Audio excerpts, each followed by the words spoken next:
Na semana passada, um amigo meu chegou para mim e falou assim: Ana, comecei a fazer terapia e eu tinha uma questão para falar com o meu terapeuta, daí eu cheguei lá e comecei a falar, e quando eu percebi, eu vi que, na verdade, aquilo que eu achei que era super importante ou que era super grande dentro de mim, de repente parece que não era tão importante assim.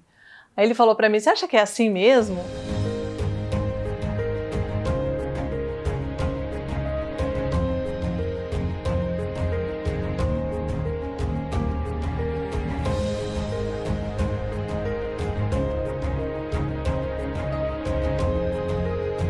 Eu falei: sim, eu acho que é assim mesmo. Quando a gente faz psicoterapia, quando a gente tem uma escuta terapêutica, de uma maneira geral, a gente percebe que, ao falar, a gente se organiza.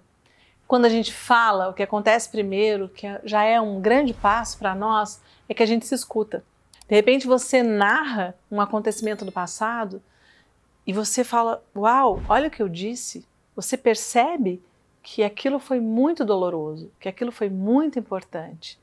E você passa a entender por que aquilo te marcou, porque aquilo pode ter sido algo que te traumatizou, ou porque aquilo é algo que você carrega até hoje. Ou o contrário, como aconteceu com meu amigo.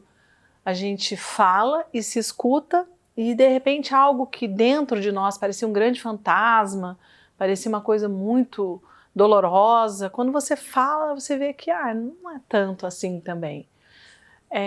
Ao conversar, ao nos escutarmos, ao nos organizarmos e podermos elaborar as nossas questões emocionais, nós podemos também dar aos problemas, aos conflitos, às dificuldades emocionais da vida, o tamanho real que elas têm. Principalmente quando nós estamos em grupo. Eu não sei se você já participou de um círculo de mulheres terapêutico ou de algum trabalho de grupo, mas é muito interessante, um dos relatos das mulheres para mim é assim: nossa, Ana, eu escutei aquela outra mulher falando, escutei a Maria, escutei a Joana, escutei a Priscila, escutei a Fernanda, e de repente eu falei: nossa, o meu problema não é tão grande assim. Nossa, a minha questão não é tão grave assim. O que ela está trazendo é mais grave, toca mais meu coração, é mais difícil de ser solucionado.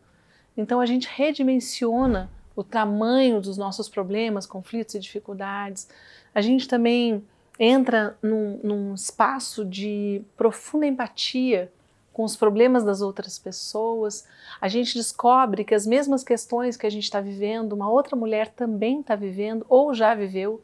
E se ela já viveu e narra algo muito semelhante ao que a gente está vivendo, provavelmente ela narra também uma solução que ela encontrou, que pode nos servir no sentido de adotar a mesma solução para a gente, ou pode nos servir por diferença. Eu posso ouvir a forma como uma mulher solucionou uma questão na vida dela e pensar: nossa, eu nunca faria assim. Isso para mim é inviável, é impensável. Mas o contrário disso talvez faça sentido para mim.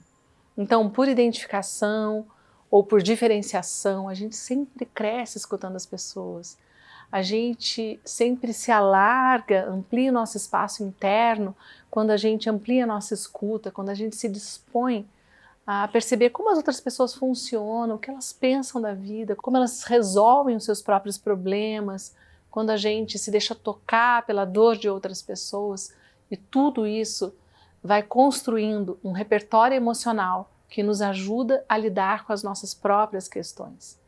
Algumas das soluções que a gente precisa na vida, elas não são tão simples, elas não são tão óbvias, elas não são tão fáceis.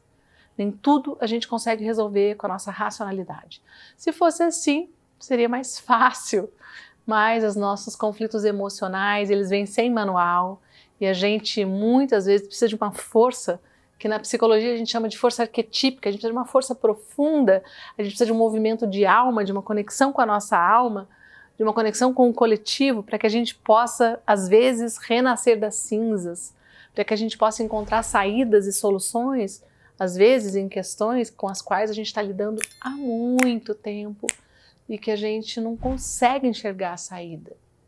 Os processos coletivos, os processos de escuta de si mesmo, escuta do outro, os processos terapêuticos, de poder falar para alguém, de ter uma pessoa, também faz com que a gente tenha testemunhas para a nossa própria história.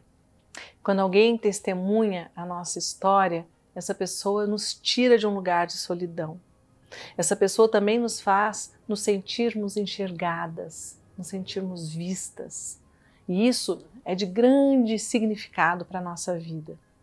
Quando alguém testemunha a nossa história, as nossas dores, ela também pode testemunhar o compromisso que a gente assume com a gente mesma, para que a gente possa fazer mudanças na nossa vida.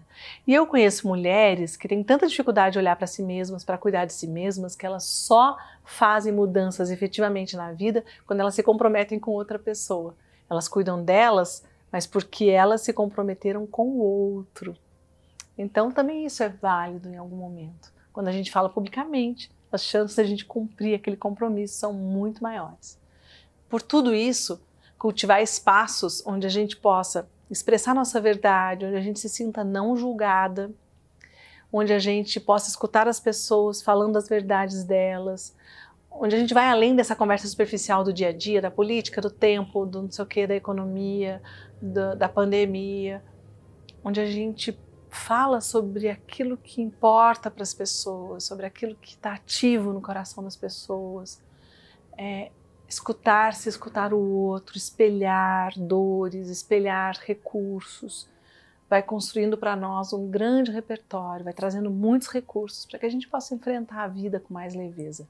Por isso, os espaços terapêuticos, os espaços de grupos, os círculos de mulheres são espaços tão preciosos de crescimento. Se você não experimentou, eu super recomendo que você experimente um desses. Conta aqui para mim se você já passou por essa experiência. Se esse vídeo faz sentido para você, dá um like e se inscreve no canal.